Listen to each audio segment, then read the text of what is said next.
Coucou tout le monde, j'espère que vous allez bien. On se retrouve aujourd'hui pour parler BD et manga puisque le 1er et 2 avril en France, c'est les 48 heures de la BD.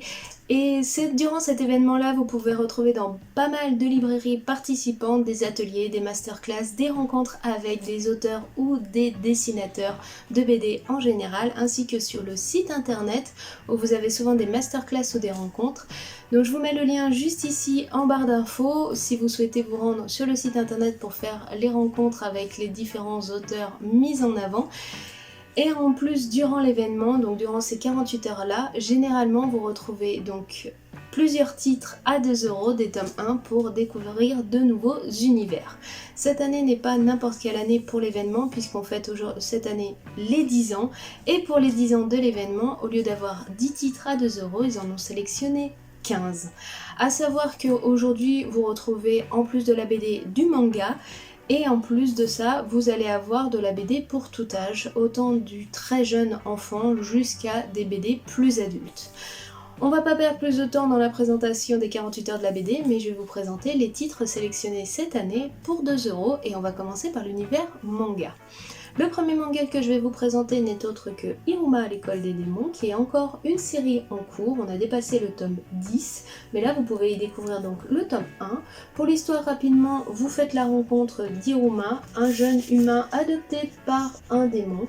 Donc ce démon-là va décider de l'envoyer à l'école des démons. Or, à l'école des démons, les humains y sont interdits. Si on le découvre, il pourrait en mourir. Et donc Iruma va faire preuve de ruse et d'ingéniosité pour prouver qu'il a sa place à l'école des démons et qu'il est un démon comme les autres. On va découvrir donc ses aventures à travers plusieurs tomes, mais là ça vous permet de découvrir un peu cet univers-là qui est assez sympathique. Donc voilà, c'était Iruma à l'école des démons. Toujours dans un univers un peu fantastique, ils ont aussi proposé le tome 1 de Goblin Slayer. Donc là on va suivre le personnage que vous avez là en avant qui est donc un tueur de gobelins.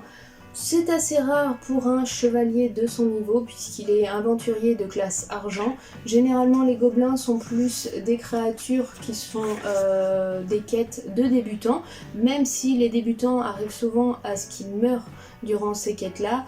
On envoie plutôt les débutants puisque ça rapporte rien en argent, ni en gloire, ni autre, mais lui il a décidé de se venger contre tous les gobelins qu'il pouvait croiser par rapport à un événement qui lui arrivait quand il était jeune, et on suit donc ses aventures à lui et une jeune prêtresse aventurière qui décide de le suivre pour l'aider dans ses quêtes. Toujours série en cours toujours, donc si vraiment ça vous tente, vous pourrez la continuer avec grand plaisir. On passe sur quelque chose d'un petit peu plus léger, The Quintessential Quintuplé, où là on va suivre l'histoire d'un jeune étudiant qui a trouvé un petit boulot en tant que professeur particulier. Il pense avoir affaire à un élève, mais quand il rentre dans la maison, il découvre en fait qu'il a affaire à des quintuplés et qui sont aussi gentils que cancres et qui va avoir pas mal de boulot. On va suivre donc les aventures de ce jeune homme avec ses 5 jeunes filles qui ont toutes un caractère bien différent. Et en fait, vraiment en termes de design et d'aventure, on est sur quelque chose d'assez cool. Lui qui essaye de trouver toujours des idées pour pouvoir les intéresser aux études, et elle qui essaye de lui mener la vie dure quoi qu'il arrive. Et le dernier manga de la sélection de cette année, c'est À tes côtés, où là cette fois-ci on va suivre ces deux jeunes gens-là. Lui est un jeune homme qui vient de se faire larguer mais qui est en trop plein d'amour, et elle est une jeune fille qui ne connaît rien à l'amour, mais qui un jour en sortant de l'école va l'aider à rentrer en lui prêtant son parapluie avec lui, et lui le lendemain va venir la voir en lui disant qu'il est amoureux et qu'il aimerait sortir avec elle. On va faire donc la découverte de ces deux personnages bien différents à travers une petite romance un peu étrange, mais bon, pourquoi pas. Donc à découvrir aussi en tome 1, je crois que la série est toujours en cours pour celle-ci aussi. On en a terminé avec les mangas et on va faire un tour du côté des BD un peu humoristiques, un peu simples. Donc c'est deux petites BD qui sont tirées à l'origine de blogs, mais qui sont assez sympathiques. La première c'est donc Putain de chat. Désolée pour l'insulte, mais c'est le nom de la BD, où on va suivre les aventures d'un maître et de son chat. Et c'est un chat qui est assez sadique dans l'ensemble, mais je pense que ça reflète assez bien la façon dont les chats ont tendance à vivre. chèvre qui considère son humain comme son esclave, qui cherche à le rendre fou quoi qu'il arrive, et qui adore lui mener la vie dure. Donc comme vous pouvez voir, il y a pas mal de tomes qui sont déjà sortis dans cette série-là. C'est assez simple, mais c'est assez marrant. Moi j'ai beaucoup souri devant quelques événements qui sont décrits, et vraiment voilà, si vous voulez juste passer un petit temps à vous détendre et que vous adorez les chats, ou pas, c'est l'occasion de vous lancer dans Putain de chat. Et là, toujours aussi tiré d'un blog à l'origine, vous allez pouvoir découvrir Bloody Harry. Donc dans Bloody Harry, vous avez plusieurs tomes qui sont sortis, 3 tomes, plus 2 collecteurs je crois. Et l'auteur a aussi plongé dans des univers tels que le Seigneur des Anneaux, Game of Thrones et autres, toujours dans cet univers-là. Comme vous pouvez le voir, c'est assez trash, c'est assez dark, mais c'est une manière assez intéressante. Donc voilà, hein, pour le design. C'est du Harry Potter, mais voilà, très, on va dire dans la vulgarité, dans le trash, dans le gore, dans les choses comme ça. Ça reste assez sympathique. Je trouve que ça a soulevé quand même des questions dans les films qui peuvent être intéressantes de voir. Mais voilà, c'est pour les fans un peu d'Harry Potter, hein. Faut prendre ça au second degré, c'est assez marrant. C'est sympathique, on passe juste un bon moment tranquille, ça se lit très rapidement. C'est pas à mettre entre les mains des enfants, hein, attention. Comme je vous ai dit, c'est vulgaire, trash et gore, mais c'est assez cool. On passe au côté des BD et on va commencer avec les BD jeunesse. La première, je vais juste vous mettre un visuel juste ici parce que c'est la seule que j'ai pas pris dans la sélection. C'est donc Les Pieds qui poussent. C'est vraiment une BD qui peut être mise très vite dans les mains des enfants puisqu'il n'y a aucun texte présent, c'est juste des images. On découvre une petite fille qui fait du jardinage avec ses parents et qui découvre donc comment poussent les plantes, la vie, les choses comme ça. C'est assez mignon, c'est assez cool, c'est posé. Ça peut être mis, je pense, entre les mains des enfants assez jeunes. C'est pas prise de tête, comme je vous dis, il n'y a pas de texte, vous défilez juste et vous profitez des images. Donc ça, c'était Les Pieds qui poussent. On passe à un tout autre univers puisqu'on va aller du côté des complots à Versailles. Donc pour le moment il y a 4 tomes sortis dans cette série là. On va suivre donc 2 jeunes filles, la demoiselle qui est ici et son amie qui est là, juste là. La demoiselle ici est une jeune fille du peuple simplement, mais voilà, les 2 jeunes filles ont été élevées ensemble, c'est des demi-sœurs. Elle connaît un petit peu tout ce qui est soins, remèdes et choses comme ça, et la demoiselle elle est juste accueillie à la cour de Versailles. Il va bien sûr se passer pas mal d'événements autour de ça, c'est un peu enquête, recherche et autres, et dans le même genre, si vous avez lu, ça m'a fait penser plus jeunesse certes et du côté de la cour de Versailles, mais au carnet de l'apothicaire qui sont sortis en manga et qui sont très cool. Bah, je trouve que l'inspiration est un petit peu la même dans cette petite BD là jeunesse. Je vous ai pas montré les designs, donc je vous montre vite fait quand même les designs de la BD. Je les ai trouvés très jolis, découvrir la cour du roi de France, etc., de la reine, c'est assez sympathique, voilà, pour les designs au cœur de la BD.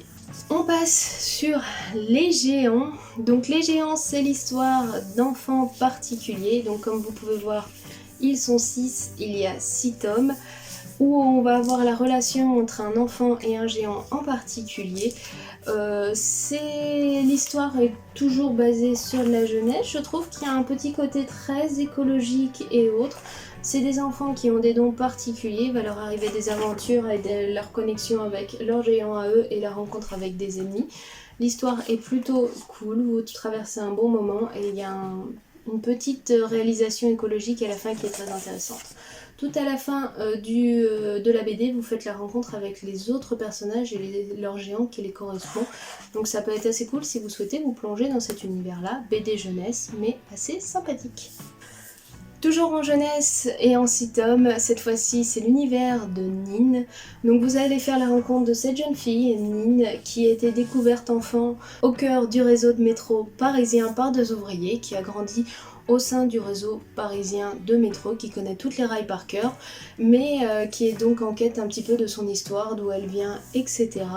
Jusqu'au jour où elle va commencer à voir des papillons qui apparaissent juste à ses yeux et pas aux yeux des autres passagers du métro, et qui va être plongée dans différentes aventures à travers le réseau du métro parisien.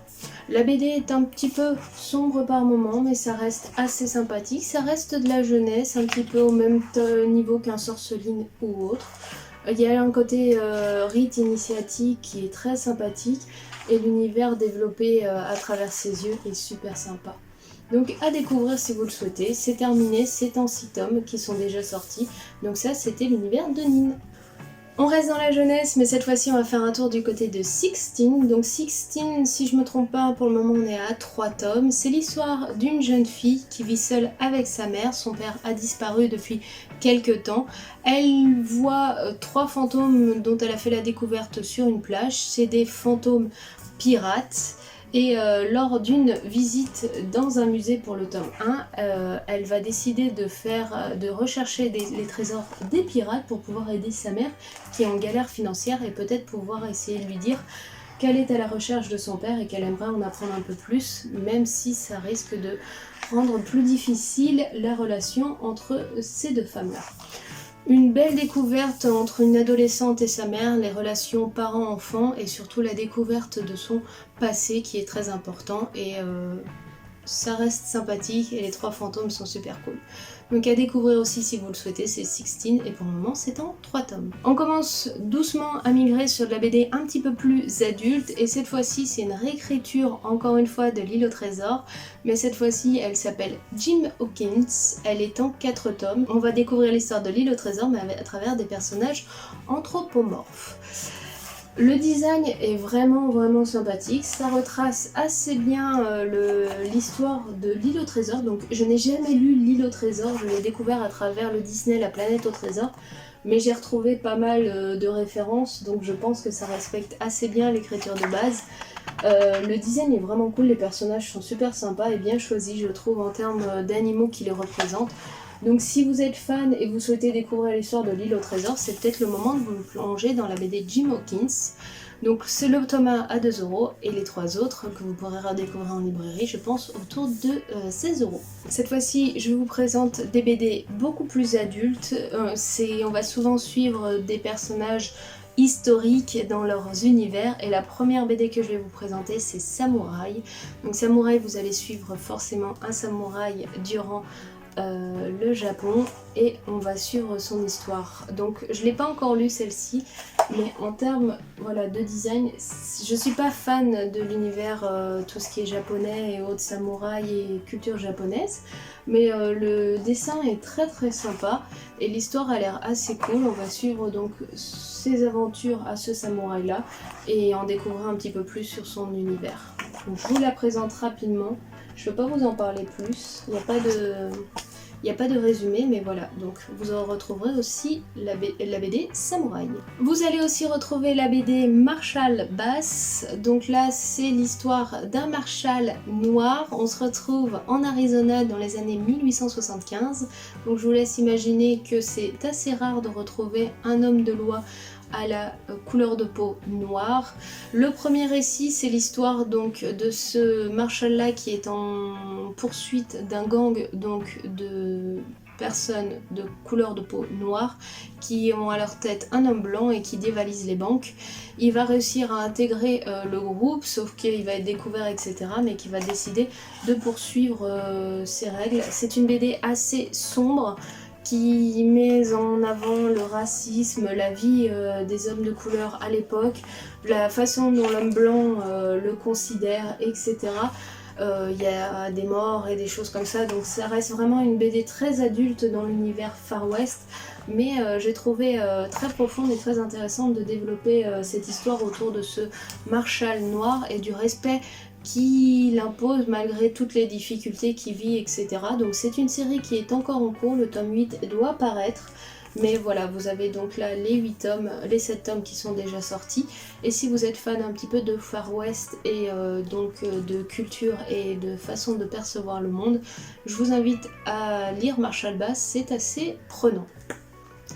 Comme vous l'aurez compris, on est à la 14e BD, donc on passe à la 15e, et cette fois-ci encore dans de la BD adulte. Elle s'appelle UCC Dolores, c'est un espèce de space opéra où vous allez être à bord d'un vaisseau avec des robots tueurs et une prêtresse, une bonne sœur sortie tout juste du couvent, des robots tueurs alcooliques, enfin bref, voilà l'univers.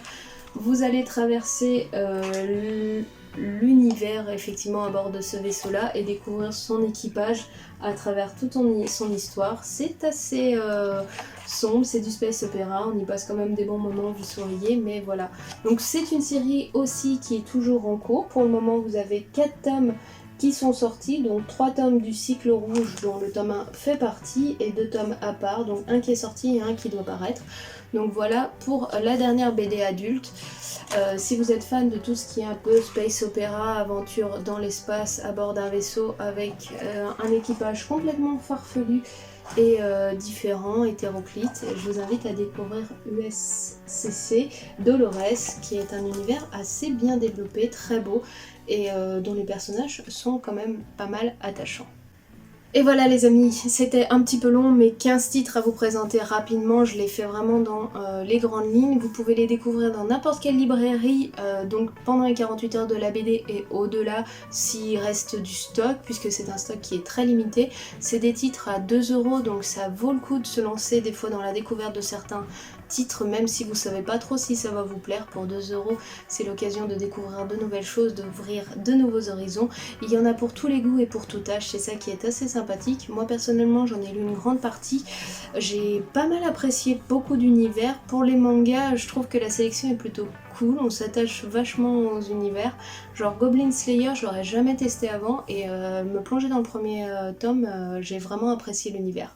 Si vous connaissez certains titres que je vous ai présentés aujourd'hui, n'hésitez pas à me dire en commentaire ce que vous en avez pensé. Et si vous aussi vous allez plonger dans les 48 heures de la BD et craquer sur certains titres que je vous ai présentés aujourd'hui.